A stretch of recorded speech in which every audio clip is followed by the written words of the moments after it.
What language do you speak at work? What language do you speak at home?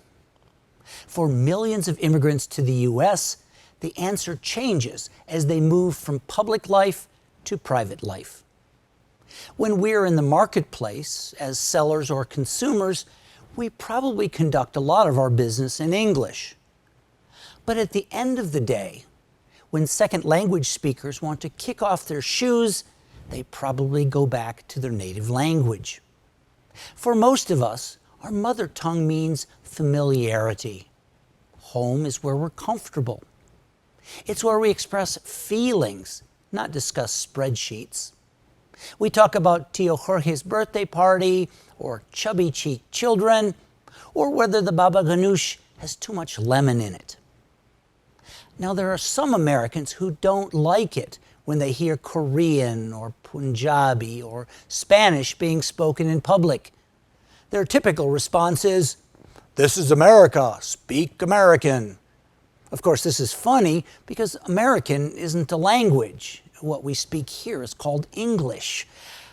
Those same people have tried over the decades to have English named the official language of the United States.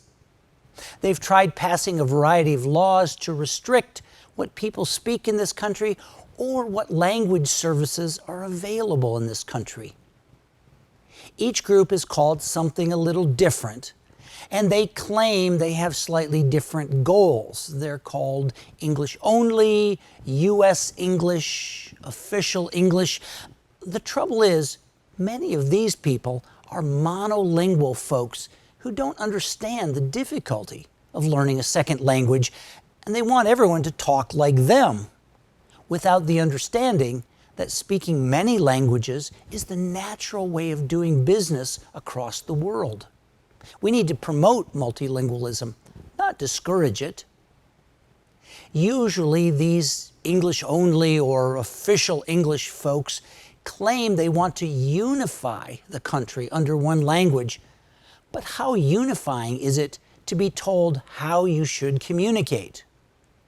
The fact is that living in the United States means needing to make some attempt at learning the English language to get along.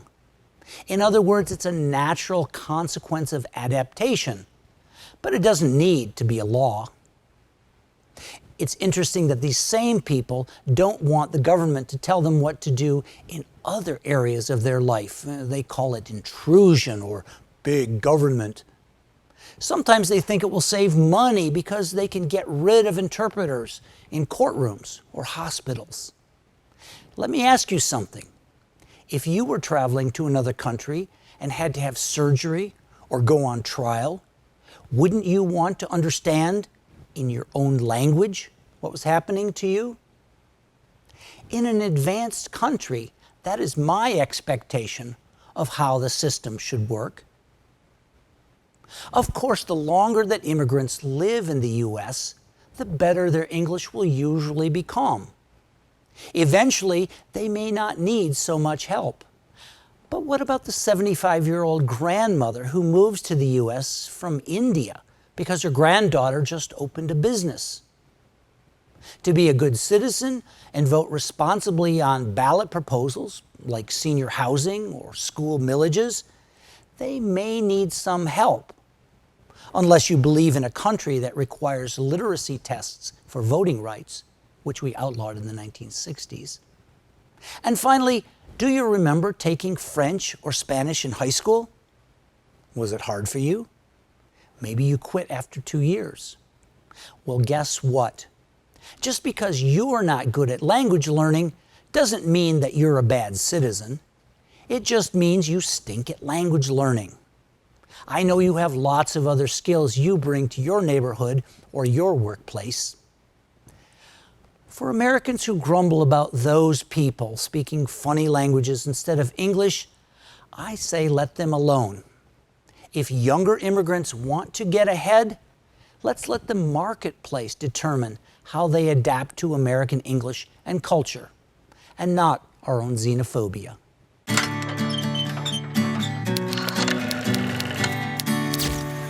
I was driving home last week when I saw a sign that made me turn my car around. If you're a language nerd like me, you probably like to take pictures of signs too. At this housing complex, the owners are asking you to sign a 12-month rental agreement, and the first month is free. What's funny about the combination of these two words, free rent, is that free means you don't pay money and rent means you pay money. In English, we have a word for such mixed expressions. They're called oxymorons.